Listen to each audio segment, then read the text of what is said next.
Hello, and welcome to another episode of Boundless Body Radio.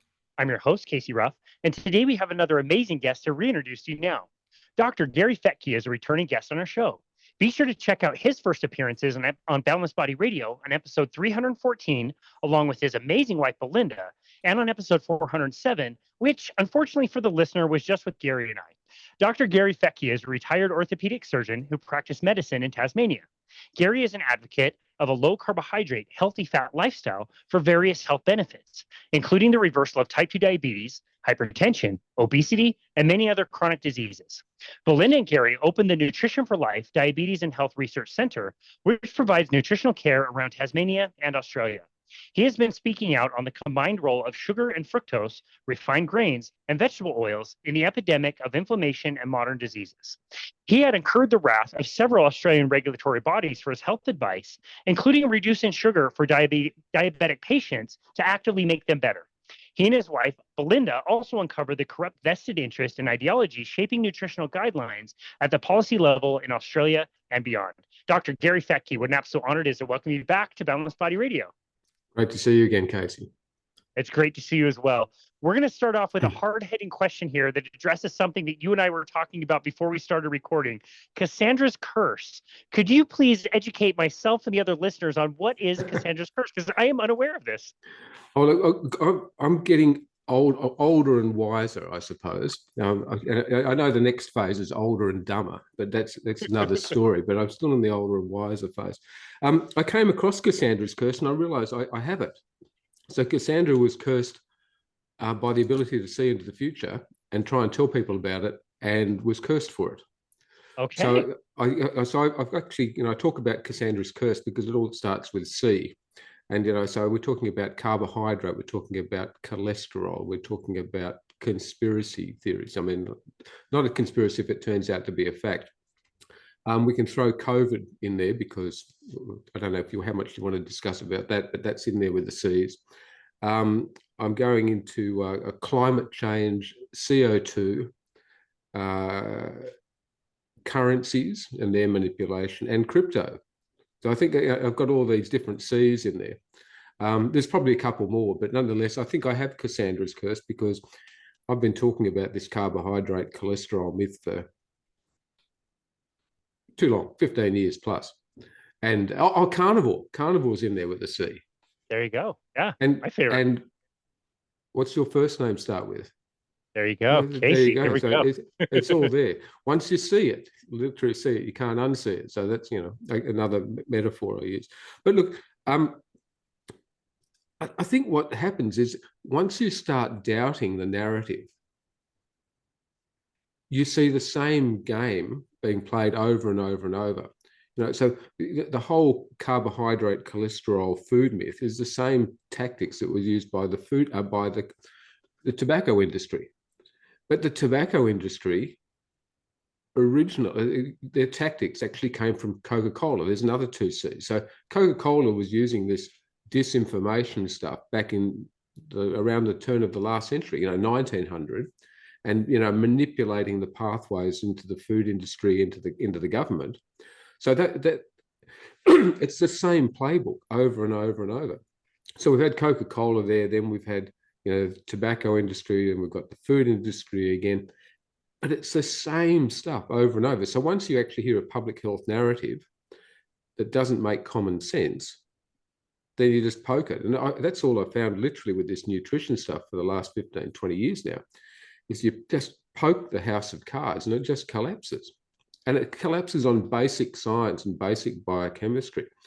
And to be without being too arrogant, I haven't lost a debate on this topic for years. Well, I haven't, because I say, if you want to discuss the biochemistry, or as I gave this talk to medical students recently, what doesn't change is biochemistry. That's a science. What anatomy? That's an observational thing. That doesn't change. But what happens? How you interpret that and how it's manipulated, and it's how it's made into food guidelines and star ratings and into the whole pharmaceutical industry. Everything's frigging manipulated, and that's non-science, which sounds a lot like nonsense. So So, I mean, that's Cassandra's curse. And unfortunately, I suspect a fair number of your listeners and followers have Cassandra's curse, because once you see it, you can't unsee it. So it's essentially, when it's, again, public health narrative, anything that comes into the public domain, whether or not it's even mainstream media, you look at it, oh, hang on, someone's behind that. Something's behind it. You poke the bear, you go down the rabbit warren, and then you find stuff. And, at the moment, we've still got free access to, the vast majority of information, and the internet's wonderful. It's also a pain in the butt, and it doesn't have its own, but you can apply your own filters to it. You've got to be careful that you don't have cognitive dissonance and you don't go down that path just single-minded. But if you go in there a bit open-minded, and a lot of followers on social media will correct me, and I got corrected about vitamin C the other day. Oh, there's another one, vitamin C.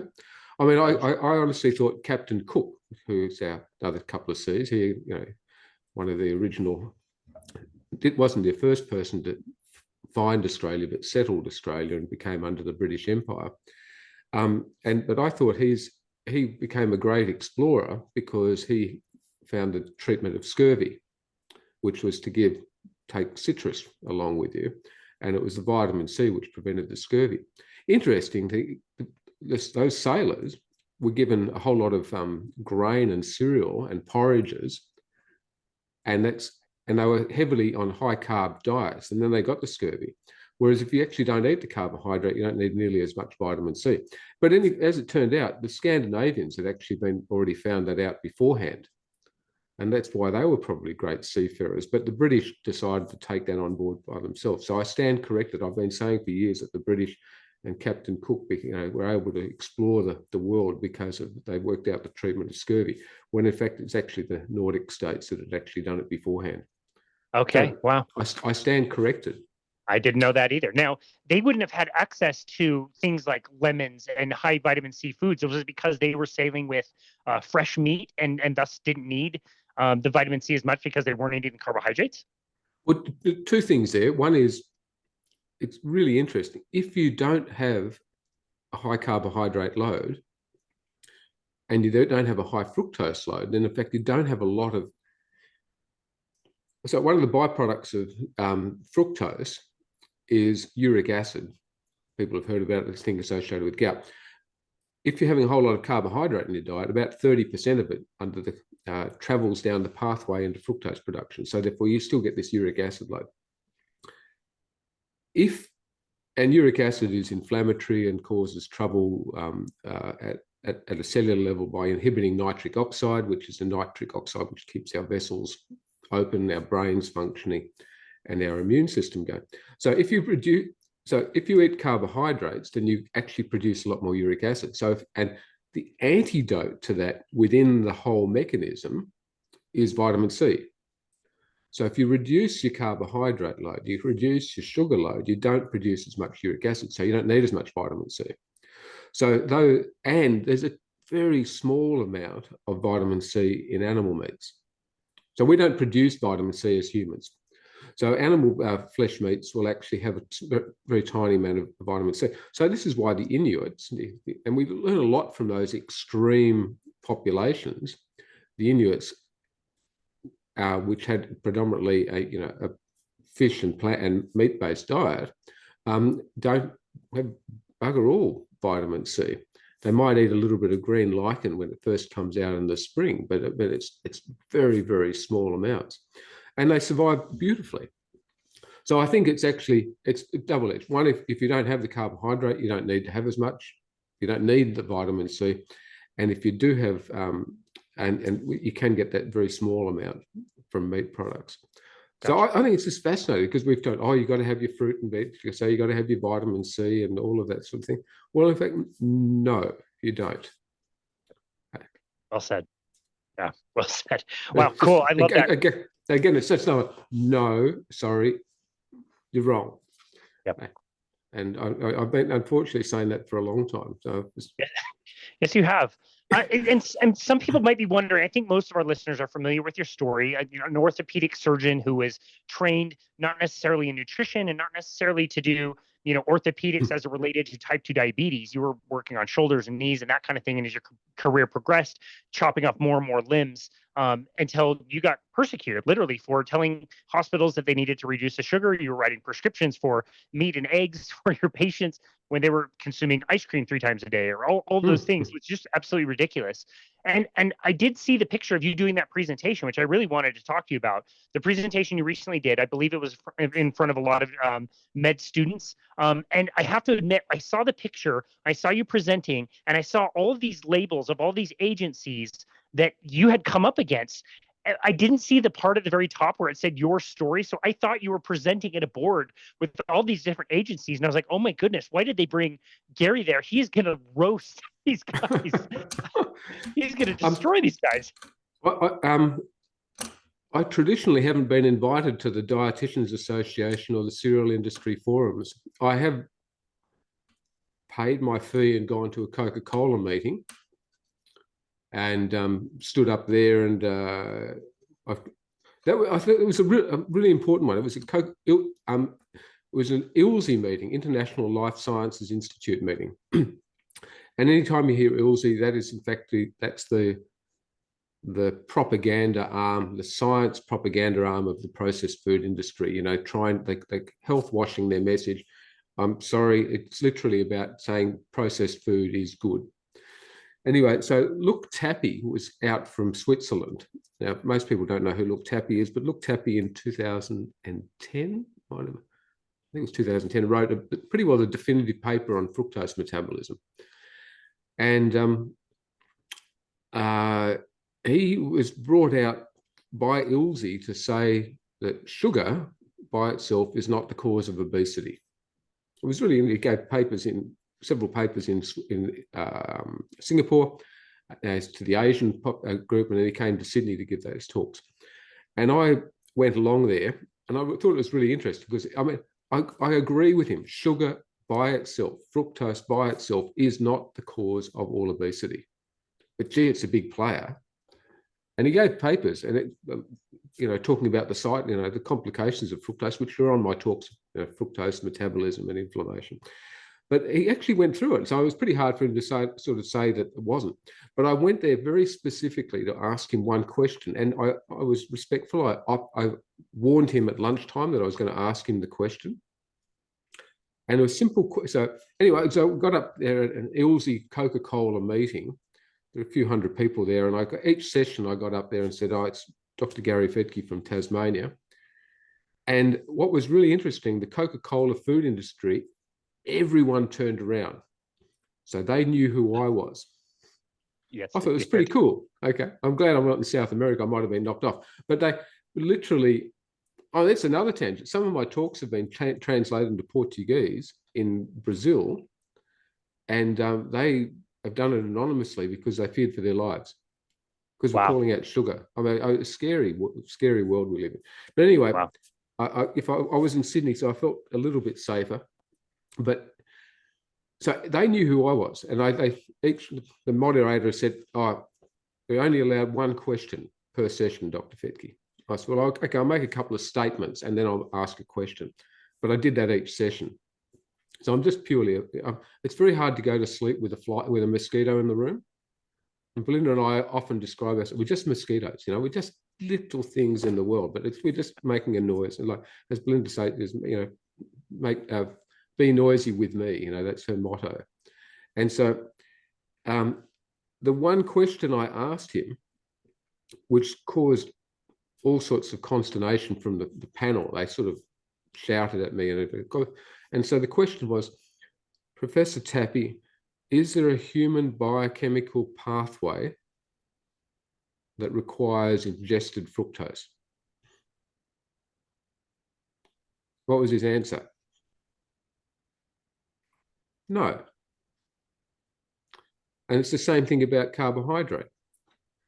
Is there a human biochemical pathway that requires ingested glucose? No. We talked about that. That was my COVID research. if we actually decided to actually say, okay, let's demonize carbohydrate, which is what we suppose, we have and I have, what is the toxic dose of that?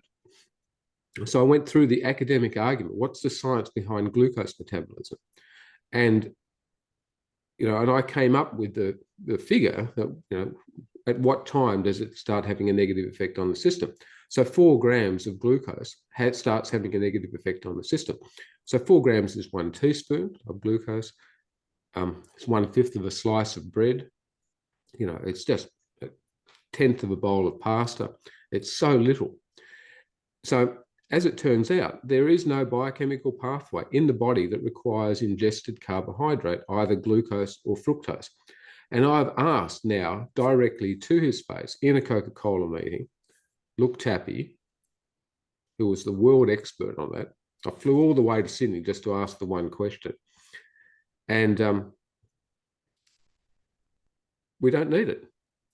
We require essential vitamins, essential minerals. We require the complete set of essential proteins and essential healthy fats. We need all that, but we don't need a single carbohydrate. And we don't need any fiber. And I know that's upsetting, but for people who believe in the fiber thing and the carbohydrate, you've got to have 50% of your diet as carbohydrate because otherwise you'll have a hypo and you'll die. That's what's been drummed into us down these dietary guidelines for the last 100 years. That's the food pyramid. The base of that food pyramid is carbohydrates, and we just don't need them. Just a myth. Yeah. I was doing a consultation today with a woman who is embracing a carnivore type lifestyle, and she's moving in that direction, noticing the benefits, and it's going really well. But the one thing she said to me was, I'm still having a tough time believing that I don't need fiber. What about the microbiome? And it's so interesting at knowing what you know about fiber and how you can explain it so well. I'd love for you to explain where that idea even came from with a missionary that traveled down into Africa. And we got this idea that all of a sudden, like, fiber is really good. But it wasn't necessarily just this guy thought it was good. It was that these companies, invested interests, started getting involved in that. Can you explain that? Yes. What was his name? Burkett? Burkett. Yeah, no, thank you. I just had a blank there. You brought it up. So Burkett was a missionary. He made observations as he was traveling around Africa with his missionary work that natives were doing big sloppy poos on the side of the road, and there was a low rate of bowel cancer. Side issue, a similar time frame, that observation was made in South Africa as well. It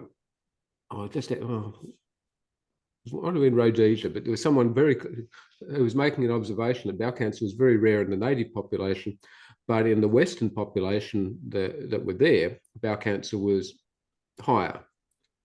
And so therefore so they were trying to work through that, but effectively Westerners were having carbohydrates and grains and cereals, and the natives weren't. Anyway, Burkett went back to the US, of which there was a higher rate of bowel cancer and a moderate degree of constipation in the community. And so he made the assumption that loose, sloppy poos are associated with less bowel cancer, and constipation is associated with bowel cancer. And that's an observational assessment. And therefore, he thought that if people had more grains and more fruits and vegetables, which were high in fiber, then that would be associated with less bowel cancer. No science behind it. The cereal industry came along and supported him and actually funded him and continued his research. Not his research, he continued him traveling and saying the same thing over and over and over. And if you have a message of fear, if you don't eat your grains and your fruit and veg, then you're going to get bowel cancer, and you repeat the message over and over and over, and you control the media, then all of a sudden it becomes proof. We've done a lot of work following propaganda. And the Catholic Church did it for 1,000 years. If you don't actually do what we say, and you don't repent and don't pay your homage and your money to the church, then you'll go to hell for eternity.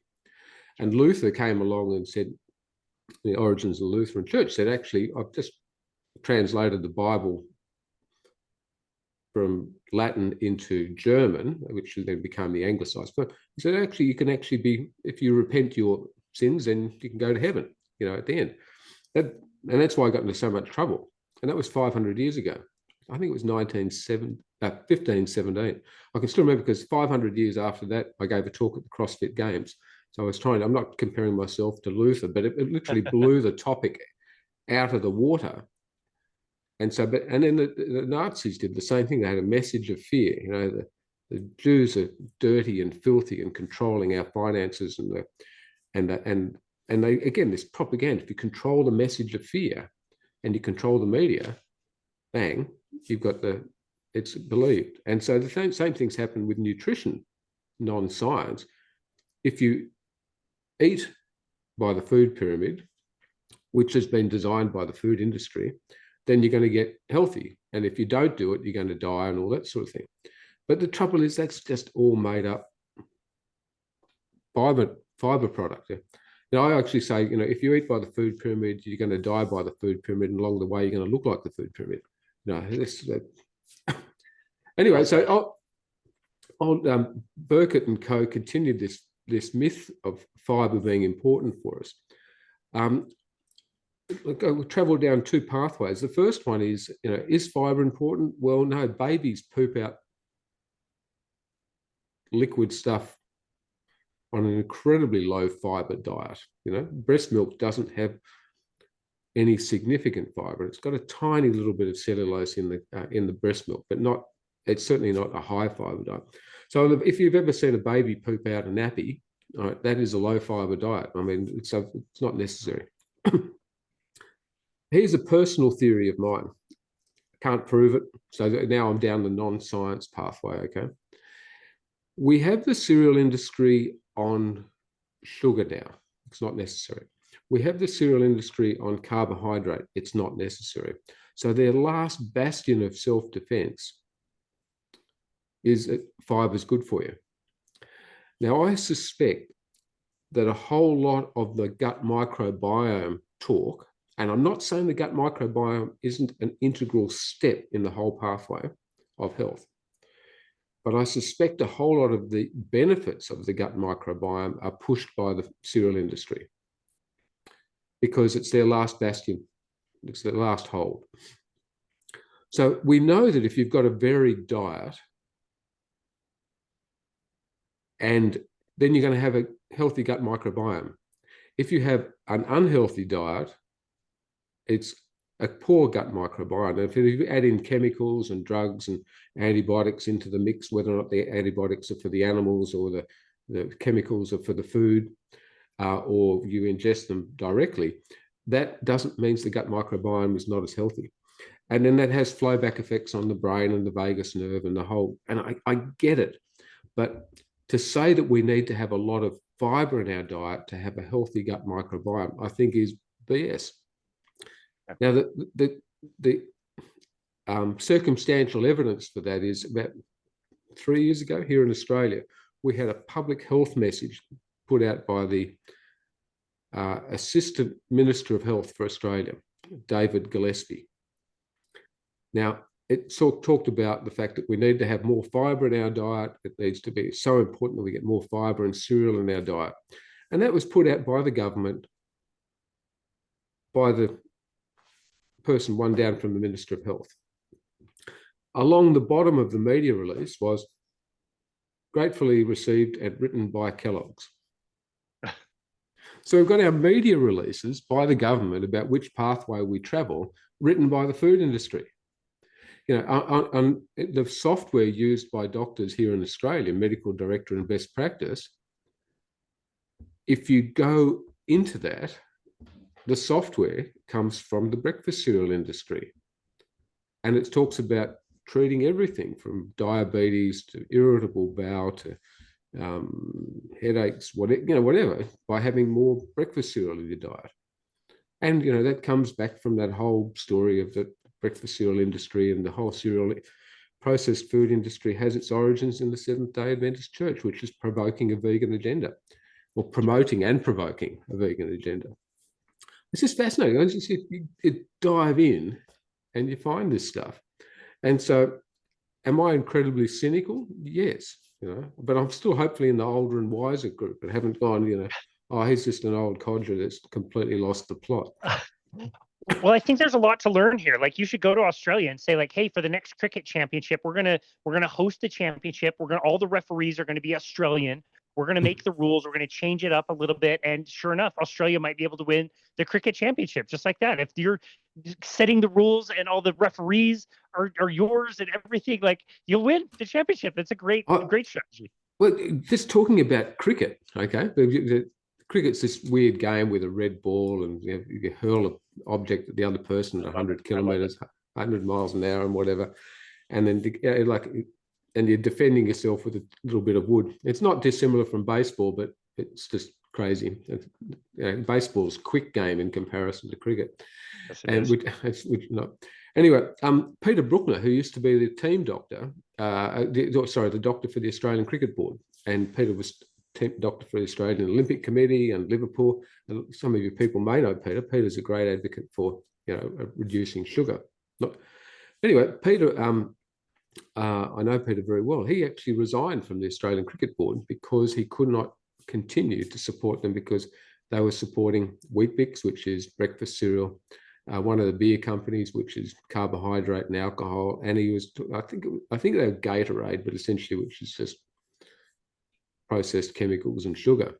But Peter took a stand on that, and to his credit, he said, I can't, I'm continuing to have arguments, even though a lot of the Australian cricket team had actually gone low carb.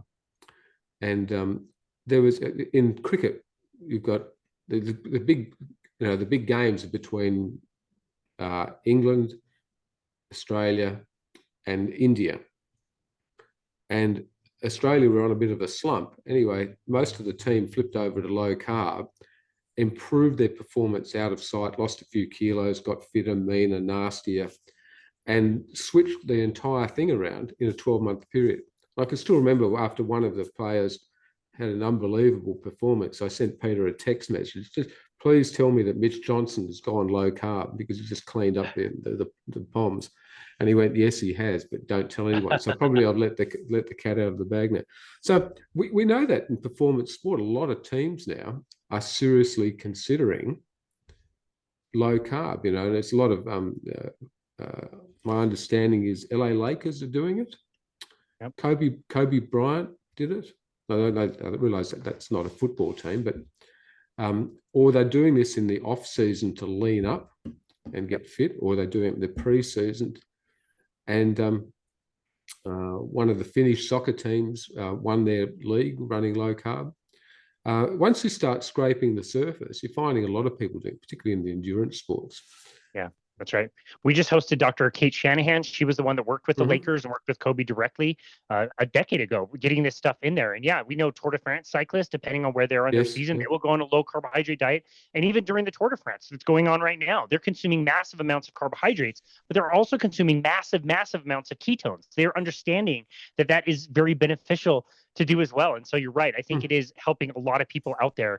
The cycling teams buy tens of thousands, hundreds of thousands of dollars of ketone esters before the tour and just load them up with just free esters, free energy as they're going. And it's really helping. The times are record breaking again. It's quite interesting. It's actually the very first dietitian that worked for us. I hate low carb just for this one story, it's sort of just to put a she was a triathlete, and at 28 had reached her level. She just couldn't, competitive, but just couldn't go any further. She plateaued for 3 years, few injuries and whatever. And I gave her the book by Steve Finney and Jeff Bolick, The Art and Science of Low Carbohydrate Performance. Simple book, that good, perfect, yeah. I actually just, any simple, easy read, great read. And I gave it to Britt and said, here, read this. Just before you do anything else, just read it. So she read it in a night and came to me and said, I'm going to do this hardcore. So I had a dietitian who believed in low carb, but hadn't actually done it hardcore herself. She believed in the concepts for diabetes management primarily. Anyway, so she did it. 8 weeks later, so she went to the Australian half Ironman and got PBs in the swim leg, the bike leg, and the run leg. Just got PBs. Knocked 45 minutes off, which is Oh my goodness. huge. Unfortunately, then I keep saying unfortunately, she then went to the nationals and came second. So this is someone who plateaued for 3 or 4 years. But at the nationals, met a guy from Victoria, which is another state in Australia, fell in love, developed a relationship, and moved interstate. So we lost our first dietitian because of that book. And I've got to take that up with Steve and Jeff at some point in time, because Yes, low carb is dangerous for, if you're trying to run something, because people get better and their performance improves and they fall in love. And she subsequently had, children. So it increases fertility, all of this stuff, which we all know about. But the personal cost to me is I lost the dietitian. Exactly. And it's a me world. Finnegan bully, damn you. That's great. What a great story. That's how I discovered low carbohydrate the first time over a decade ago, was learning about endurance athletes who were eating bacon and butter, and their improvement, their endurance was improving drastically. And I couldn't understand, if they weren't eating bread and rice and all the things that I was eating as a cyclist at the time, how were they performing at all? And it was quite interesting to learn about. I am curious, when we're talking about the presentation you made, tell us about the presentation. The students, how were they receiving your message when you were presenting to them? Like, I think it would be difficult to understand. Like, you're studying something, you believe in a system, you want to be a doctor, you want to make a difference, and then you stand up and tell them what you tell them. Like, how did that go? Well, it's very much, matrix sort of stuff, red pill, blue pill. If you want the red pill, sit down, get ready for the ride. If you don't want it, walk out the door now. And most people who come and stay with us or spend any time with us never recover. So, and particularly if you're in the medical field, it's really Belinda and I have observed this over time with social media, where people get on social media. Let's say we talk about doctors, because in this aspect, and you can see that they're in the angry phase, that they realise that their career, they've been duped. And then you can see it's actually a grief reaction. Like, for me to actually acknowledge that I have been conned, number one, theoretically, doctors are intelligent people. I might argue with that one. But if they, to realize that you've been conned by your education, and then to realize that you've actually done harm to yourself and to your family and to your patients,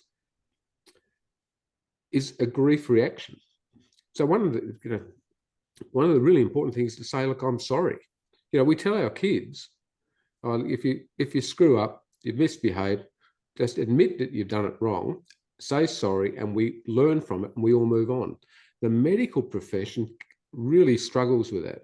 A, they struggle to say they got it wrong. B, they struggle to say sorry. Last time the medical profession said sorry was over thalidomide. And that's 45, 55 years ago now. And there was only about 10 to 15,000 people in the world affected by that only. But thalidomide was the last time the medical profession said sorry. And now we're talking about millions and millions of people being affected by our poor nutritional advice, poor medical advice over 100 years. Anyway, so, if I'm giving... So essentially that talk I gave to the medical students was about the failure of their medical education. And I try and do it respectfully, but if once you actually realise that you've had the wool pulled over your eyes. So I call it, one of the problems is generational education. We believe our teachers, and our teachers believe their teachers, and their teachers. So therefore it all comes back to history. And if it turns out, we covered this last time, I think in some respect, the Flexner Report in 1910, which was commissioned by Carnegie and Rockefeller, so oil and steel, and the birth of the pharmaceutical industry, that 1910, the Flexner Report, meant that we started getting rid of holistic medicine and moved down the medical treatment, the surgical treatment, operate, medicate, that sort of pathway. But so if there's over 100 years of education or misinformation in that thing. Same thing with nutritional education. When you realise that started in October 22 and 23 of 1917, and it was written, and there was nine food processing companies there at the birth of the American Dietetics Association. 9. And they'd only been given a few weeks' notice. So we had the food industry right there at the beginning of the education of the world. So therefore, again, it's look back at history and find out if the information's wrong, when did it start? So if you believe in this stuff, how come you believe it? That's why. So rather than be directly critical of people, even though it may come across as that, I'm really fascinated to work out why they believe something. So why do my colleagues believe the stuff that they talk about? And so therefore that was what the medical students, I was introducing it to, okay, why have you been told that this drug's good? Why have you been told that? Well, as it turns out, it comes back to the pharmaceutical industry making this stuff up. It comes back to the food industry making this stuff up. It's not based on biochemistry. It's not based on science. It's based on profit. It's based on disinformation. And it's made on profit.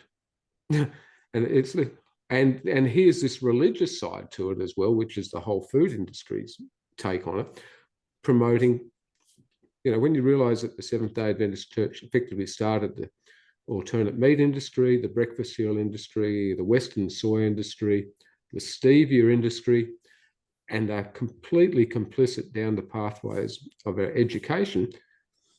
Australia, we've got this group called Life Education, which is actually about educating children in the schools. And they've just taken a partnership with Sanitarium promoting a vegan agenda right through the school education.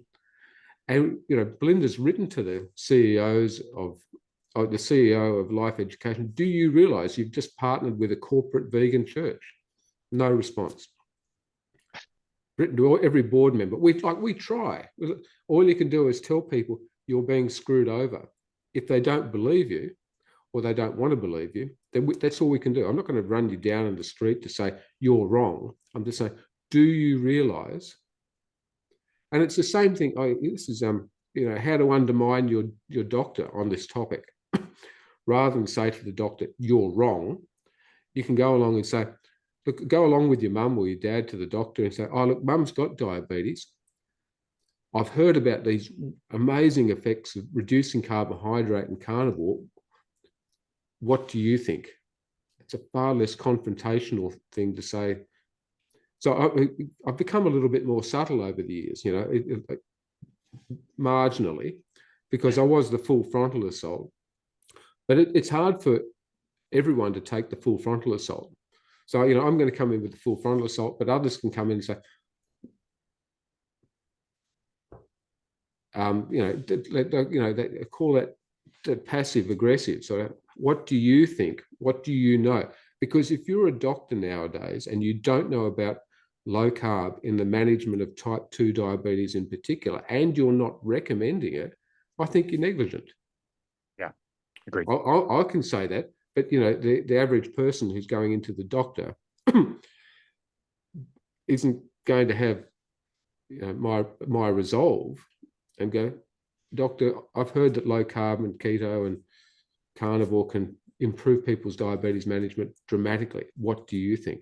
Or you can say, I've heard that low carb, keto, carnivore can improve skin conditions, mental health, menstrual issues, postmenopausal symptoms, bowel issues, arthritis issues. We talk right across the mental health spectrum. It's got a role to play in cancer. You can go along and say, what do you think? And we've had that personal experience with saying to people, with families, to their treating doctors and say, what do you think about this? And I've when you find someone who's interested, I just gave a copy of the textbook Ketogenics, which came out of the Noakes Foundation, and of which all of the authors do not receive any financial benefit of it. And so it's a great reference book. I said I gave him a copy of it. So you've piqued your interest. Here's a copy of it. And so again, all you can do is plant the seed, maybe of doubt in the medical students. And I pointed out to them, one of the things I pointed out, like Harrison's textbook of medicine, which is a Bible of medicine for many doctors around the world. My father gave me a copy of it for my 18th birthday. That was, it was so important in my medical education. Well, the editors of that received, I think it was in 2018, last time it was reported, about $12 million US from the pharmaceutical industry. So the editors of the most important textbook received $12 million to write favorably. Well, goodness knows why else they received it. To get your papers published in journals requires money, anything from a couple of thousand to several $1,000s to actually get your paper published in a real well-respected journal. Well, if it's well-respected, you shouldn't be paying money for it. And the only people who've got all that money are researchers who have been funded by industries with money. I mean, it just keeps over and over. I pointed out to the medical students, you can go online. In the US, you're actually quite fortunate. You've got the Sunshine Act there. Have you heard of the Sunshine Act? I think so, but remind me. So essentially, if you're doing anything and you're reporting it, or particularly in a journal, you have to report all of your vested interests. Got it. Most people report their financial ones. Rarely do they point out their ideological ones. We've got a couple of articles where we've called them out over time, particularly vegan arguments, which on their ideological pathway to say, actually, if you're going to write a pro-vegan topic or an anti-meat topic, you should be telling us whether or not you're vegan. And we should be telling you what your religion is. Whoa, that's personal. But no, it's shaping your conflict of interest. So anyway, in Australia, we've got a thing called Medicines Australia, which is actually done by the pharmaceutical industry. It's their transparency site to say that they're good people. But you can go onto there, which we know, but nonetheless, it's they're trying to transfer. And so I plugged in the name of one of the deans of medicine into that site, mainly because he was obstructing one of my lectures at the university. And I found out he's been paid nearly $225,000 from Pfizer in consultancy fees. What the is, and I actually said that to the medical students, what the fuck, is, you can edit that out, is the gatekeeper of your education receiving consultancy fees of that amount from a pharmaceutical company. I've got problems with our professors receiving money for research, which guides outcomes, but when they're getting consultancy fees and he's the dean of medicine, I've got a big problem with it, and so I'm going to call him out. As it turns out, I'm banned from giving any lectures at that university ever again. So one of my colleagues got my bank of slides and gave the PowerPoint presentation. So the lecture still was given to the medical students, it just wasn't done by me. So, and so again, if I literally, anytime something comes up on Medscape or whatever the thing is, and it's being pushing a drug, I'll literally plug that person's name into a program to find out how much they're being paid by the pharmaceutical industry. And guess what? My strike rate is 9 out of 10. And the 10 that, and with just simple scraping, poking the house of cards. Oh my God, here he is. He's being paid X number of dollars by consultancy fees. And I realize they need their spokespeople, but it's not clear and transparent. Yeah. And we just, and so the latest thing we found out, we talk about fat shaming. And this blew me away. You're not allowed to fat shame anyone. We recently, the whole low carb, therapeutic carbohydrate reduction has made it into mainstream management of diabetes here in Australia in the last 18 months. And there's so much politics that occurred with that, so much stuff that happened behind the scenes. And I'll be forever grateful and thankful that I was part of that. However, when I was presenting a talk, I gave a presentation to 40 endocrinologists on how to manage diabetes. You can imagine how that went down. Lots of shouting from the floor and defamation lawyers involved within a couple of days. But nonetheless, it's now their idea, so it's okay with this. But in that, I was accused of fat shaming. I'm fat shaming. No, I never fat shamed anyone. if someone comes along with a medical problem, it's important that we talk about, and obesity is a medical problem and it needs to be managed and we need to be talked about. It's not fat shaming. And in fact, when you give people solutions, you're actually empowering them. So keto carnivore is actually empowering people with a variety of health conditions, including obesity. It's actually empowering them to actually do something about it rather than being told, oh, you're a victim and you've just got to have more and more drug. So as it turns out, obesity is a lifestyle-related condition and it requires a lifestyle-related solution. And it's primarily related to the environment we've been brought up in, even in the pregnancy, but it's an environmental issue primarily. It's not genetic and epigenetics primarily, it's primarily environmental. And if it requires an environmental solution, a lifestyle solution. However, if you can turn a lifestyle-related condition into a medical condition, which needs to be medicated out, it's worth a lot of money. So the term fat shaming and the stigmatization of obesity, which has become part of the narrative. Now, and you can't say, like I asked you, can you fat shame anyone? No. No, you can't fat shame anyone. Even the word fat sort of becoming an expletive. Oh, you're fat. You can't say that. That's discriminatory. When it's just an observational term. Anyway, the stigmatized.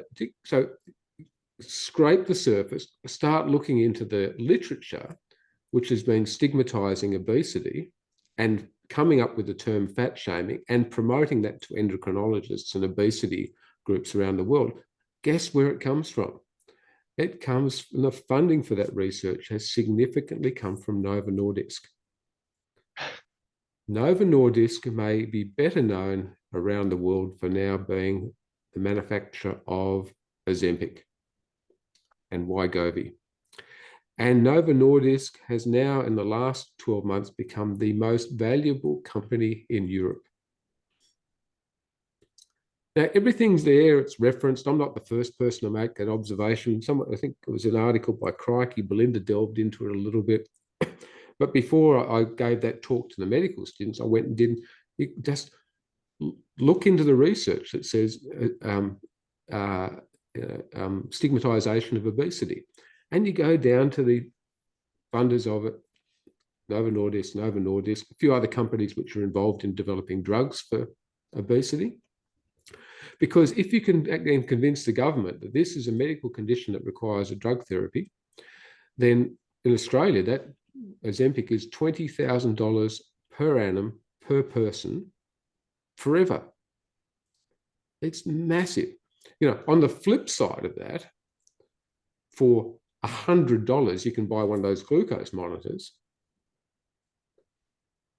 put it on someone for 2 weeks, give them support and education for that 2-week period, let's say add in another couple of $100, and you can turn their life around for a fraction of the cost of one person's 1 year supply of Ozempic. And Ozempic's got all sorts of side effects which are being glossed over at the moment.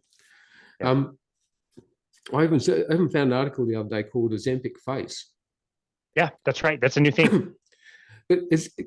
Which is a really interesting topic because I say it's all because it's rapid weight loss. And that it happens if you don't get enough weight loss, you often lose, if you go through a period of rapid weight loss or in severe sickness, you often actually lose weight and you lose muscle bulk. Now, Ozempic has a significant muscle loss with it. And part of the Ozempic Face is they lose weight, but they lose muscle bulk. One of the things about low carb keto carnivore is those people who lose a lot of weight and who do it right are having adequate protein along the way and they're doing exercise. Now, I'm not so talk more, but resistance exercise we know is so critical for maintaining muscle mass. If you're actually combining that with adequate protein intake, you don't end up with all of this Ozempic Face. If you don't do it right and you're just starving yourself, yes, you can end up with all sorts of problems. But and so a lot of times we're talking about low carb keto carnivore in the obesity space. And so therefore, it's not just about weight loss, it's about getting healthy. And part of that healthy is keeping the protein up, doing the exercise, and you don't end up with it. Here's a black humor thing, Ozempic face. I just went down that rabbit hole. And so all of a sudden, before long, in your feed on the computer, you get this stuff about treatments of Ozempic face. And therefore, it's all about these creams, rub these creams on and they'll make your face look. And there's all sorts of, little barb things that you can rub in to improve the tone of your face. And I said to Belinda last night, I said, we see all these face creams for tightening up your face. And do we ever see a side effect of it? You end up with tight fingers? Good question. She just looked at me with, you have lost the plot again. But I went, you see all this stuff, rub all this stuff on your face. But what happens to people's fingers from rubbing all this stuff on their faces?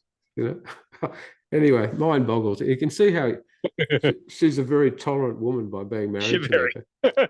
I've got a Ozempic face. Must have Ozempic fingers. I don't know.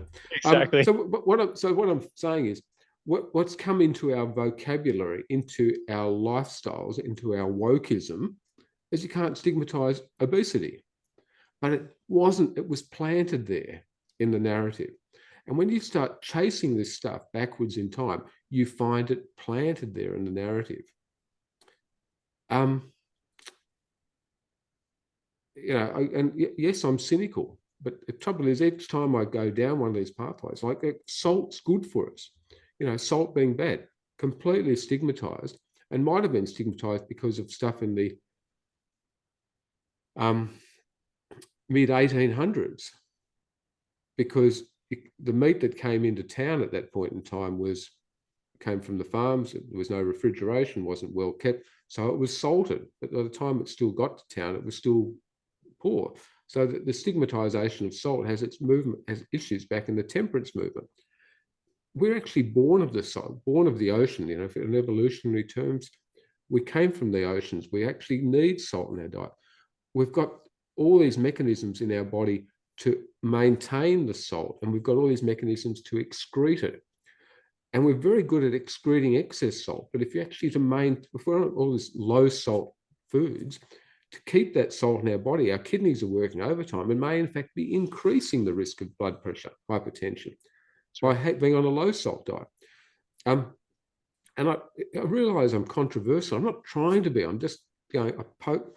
The salt myth, which doesn't start with a C, doesn't fit into Cassandra's curse, but it's just.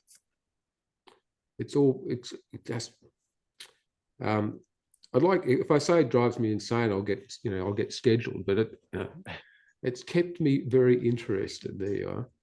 Yeah, well, it's like you said, there's just an endless amount of this BS that's out there that you can discover. Recently, within the last 6 or 7 months, I've hosted our mutual friend, Dr. Mark Kukazel, on our show again. And he's wonderful, and we talked about some of the drugs. And prior to that show, he sent me some of the numbers and data and a few articles about Novo Nordisk in particular, and all the money that's going around to all the doctors who are promoting it and going to conferences, and how they are the ones setting up the studies. They're performing the studies. They choose the endpoints. They choose how long it goes. Then they peer review it. It's all in them. It's again, if you said Australia's going to win every cricket championship because they made the rules and fix the game, then of course they're going to win. And so it's really, it is upsetting to see some of that stuff. And I'll tag that in the notes so the listener can go in and click some of those links and find it. But go ahead. Yeah, no, it's, if you're reading about something that's coming down mainstream media and it's too good to be true, then someone's lying. Yeah. And it's not just pharmaceutical stuff. It just happens to be that's been our entry point into all of the, and I know you understand the technical term BS, but it's just, and it saddened me to see that my career was so shaped by all of that. But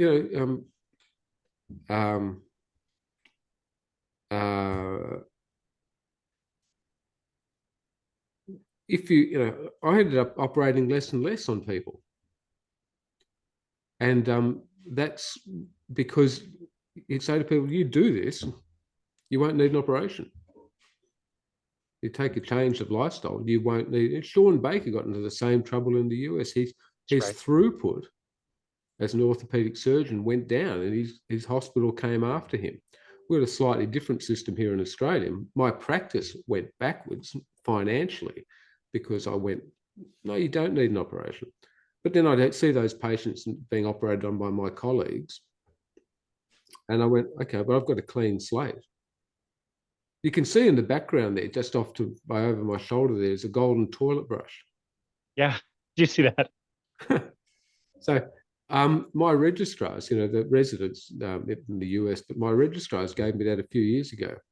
And it's the best thing they've ever given me. At the end of leaving, they said, we've given you this golden toilet brush. It's just a standard toilet brush, it's spray painted. And they didn't do a very good job, by the way. But anyway, they said, we've given you this because you get to clean up all of everyone else. And I went, cool, okay, I'll take that.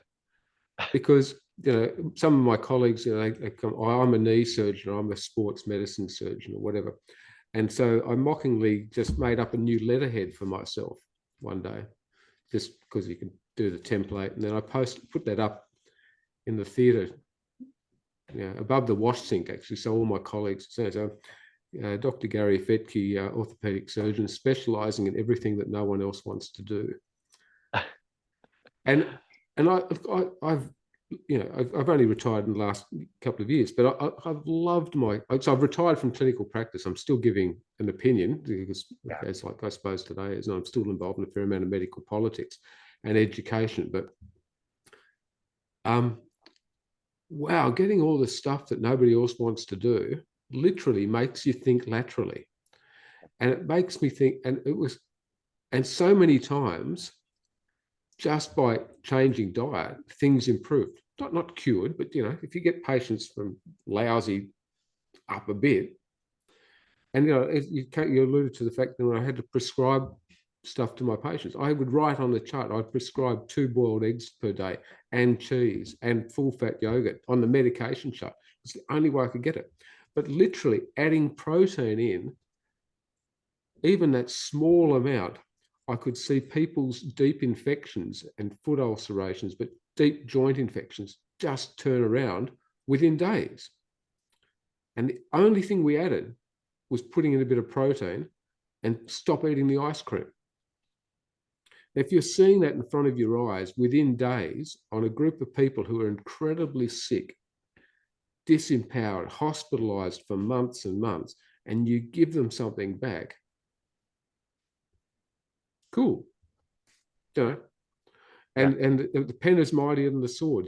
What we're talking about now is reaching infinitely more people every day than I'll see in a lifetime of medicine. Yep. It's social media, and that's I respectfully appreciate people listening to us, because if they have the ability to do this, it takes a bit of time now. It takes longer to actually. Takes more time to get good food, to actually prepare it. But that time spent now learning, educating yourself, feeding yourself, means you'll have less time in the doctor's waiting room and the hospitals down the track. That's right. That's absolutely right. Complete no-brainer.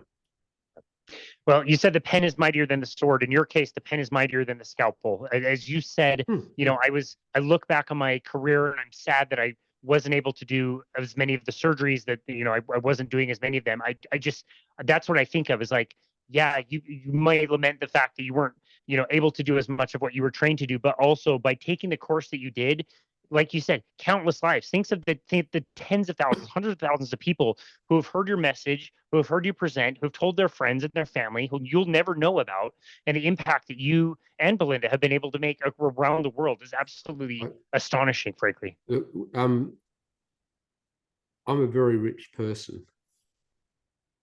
Doesn't necessarily mean monetary wise.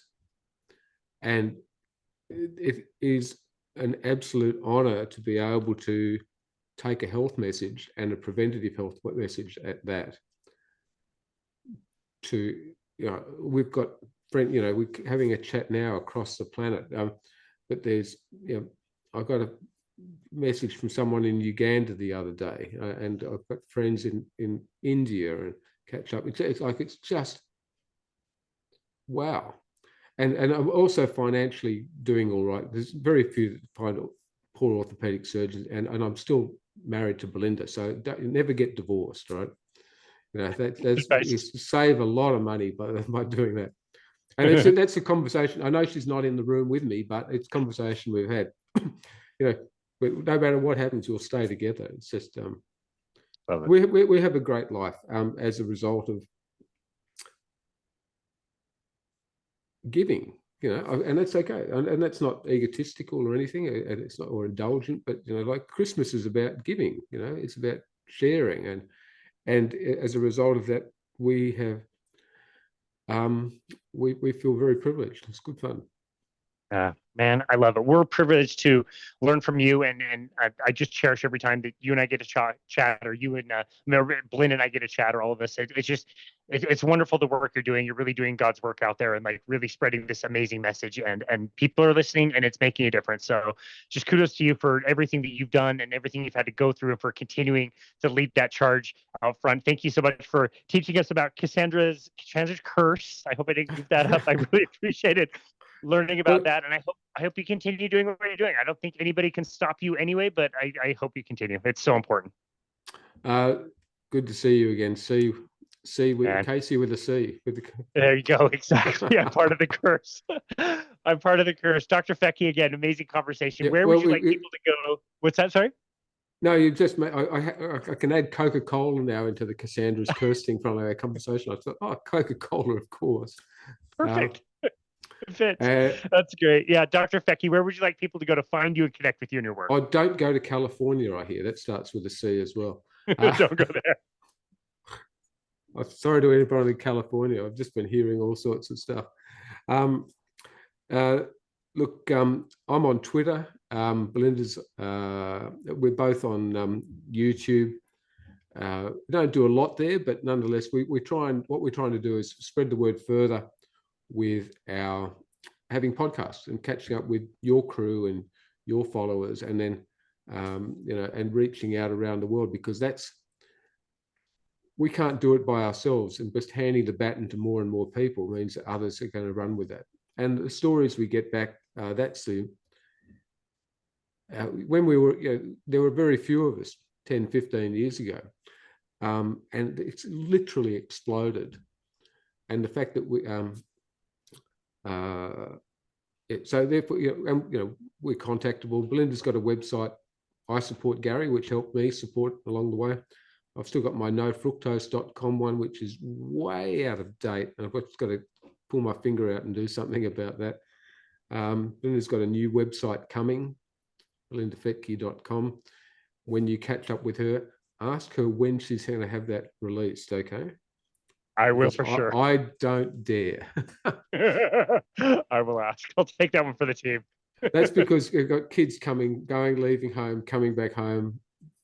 Yeah, our dog went missing. Well, it's our daughter's dog went missing. The dog's been found again. Microchip your dog. There's the message, because the dog was found and we got it back. So all of these things are distractions in life, but makes it tough. I totally understand. I'll tell you what was good when the dog went missing is the chickens which free range around our house were a lot happier. I'm sure they were. Because the dog wasn't chasing them. Yeah. So, I'm sure they were. Yeah. Unintended consequences, I guess. Yes. Look, great catching up with you once again, mate. Yeah. Dr. Fettke, it was really great to see you and catch up with you again. Thank you so very much for all of your hard work, and thank you for taking the time out of your busy day to be on our show today. We really appreciate you. Okay, Casey. Good, mate. Bye-bye. Take care. And this has been another episode of Boundless Body Radio.